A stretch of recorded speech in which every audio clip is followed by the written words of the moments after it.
Hello.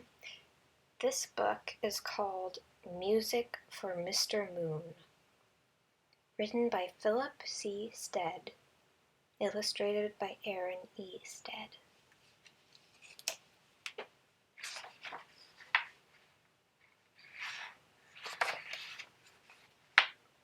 Music for Mr. Moon.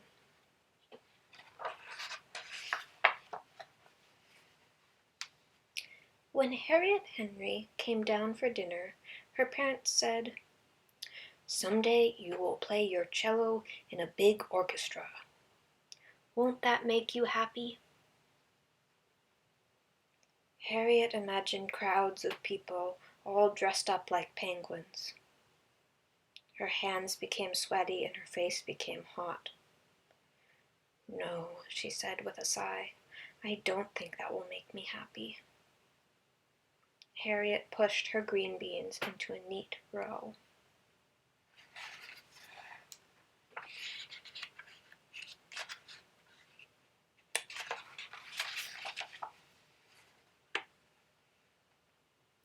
Then she closed her eyes and changed her parents into penguins. "May I excuse myself, please?" she asked. Harriet Henry did not want to play in a big orchestra. Harriet Henry wanted to play her cello alone.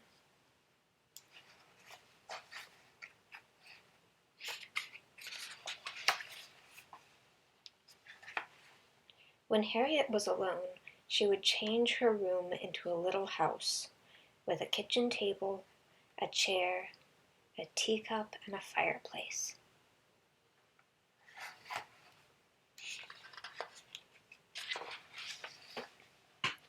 And when everything was quiet, she would draw her bow and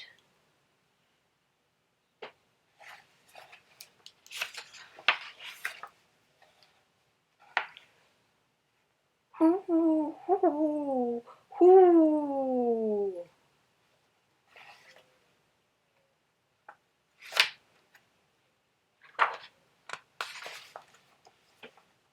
Harriet peeked her head out the window. "Please go away," she said.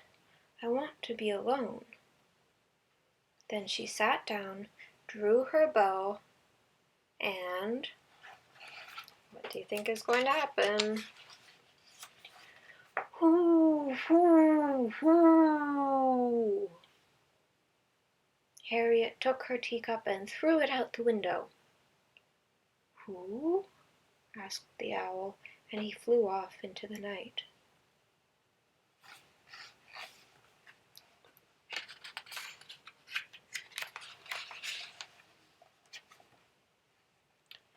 Harriet did not want to hurt the owl. "I just want to be alone," she thought.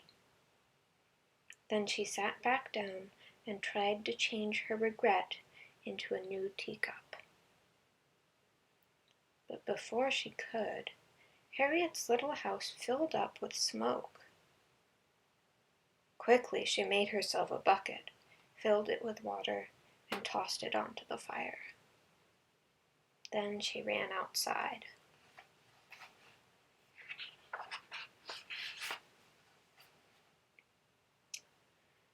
"Hello?" came a voice. Harriet looked up and saw the moon. "Why are you sitting in my chimney?" she asked. "Because I am stuck," said the moon. "Why are you stuck?" Harriet asked. "Because," said the moon, "you hit me with your teacup and I fell from the sky." Harriet felt horrible. "I am really sorry," she said. Then she made herself a ladder, climbed up to the roof, and pulled the moon out of her chimney.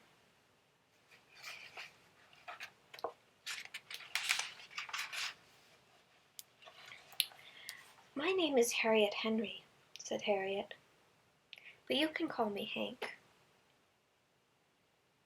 "I am the moon," said the moon, "but you can call me Mr. Moon." "Do you get chilly up in the sky?" asked Harriet. Yes, said Mr. Moon, I do. When I am chilly, said Hank, I wear a warm hat.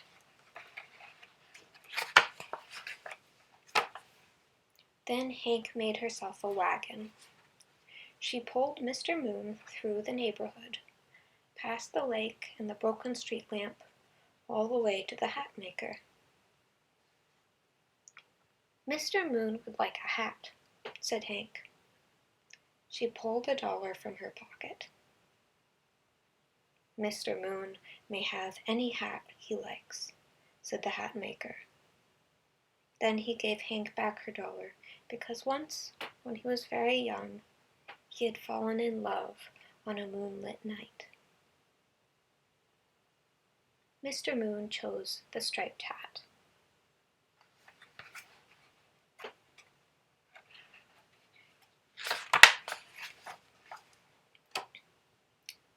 Do you like being the moon? Asked Hank. Yes, said Mr. Moon. But sometimes I wish I wasn't the moon. Hank stopped at the broken street lamp. What would you do if you weren't the moon? She asked. Mr. Moon glowed brightly on the sidewalk below. I would row in a boat, he answered with a soft smile. Every night I watch my reflection float from one side of the lake to the other. Just once, I'd like to float on the lake for real.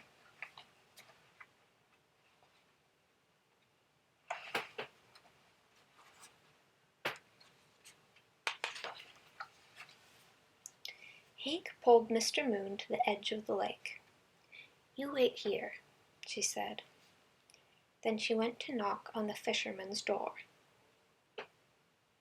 Mr. Moon would like to row in a boat, said Hank.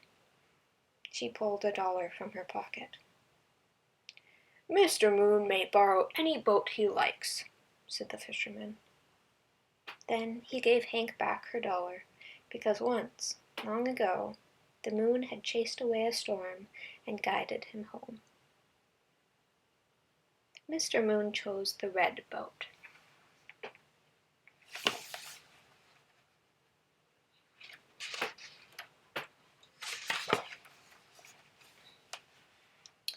Hank and Mr. Moon rowed to the middle of the lake.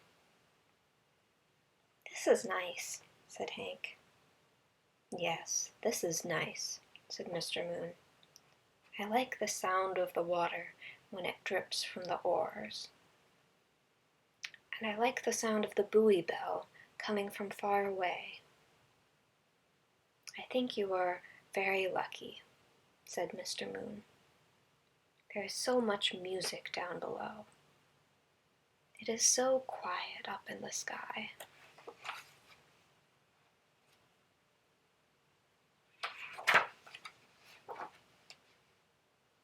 I think it is time for me to go back home, said Mr. Moon. He cast his cool light across the water without a sound. Will you come too and play your cello for me? Hank's hands became sweaty and her face became hot. I do not like to play for crowds, she said. But maybe if you close your eyes and promise not to cheer. I promise, said Mr. Moon.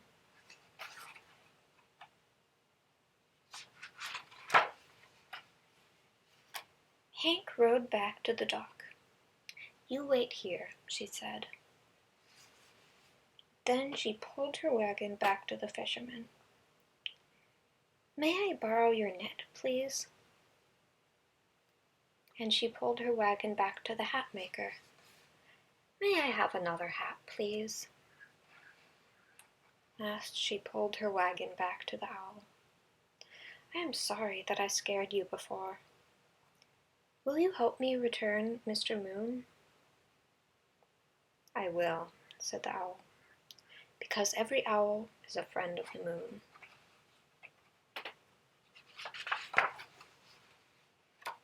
Then the owl collected every owl. Hank collected her cello.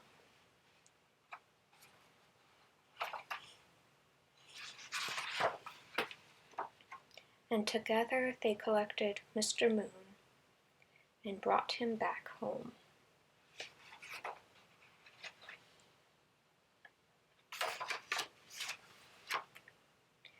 "Thank you, owls," said Hank.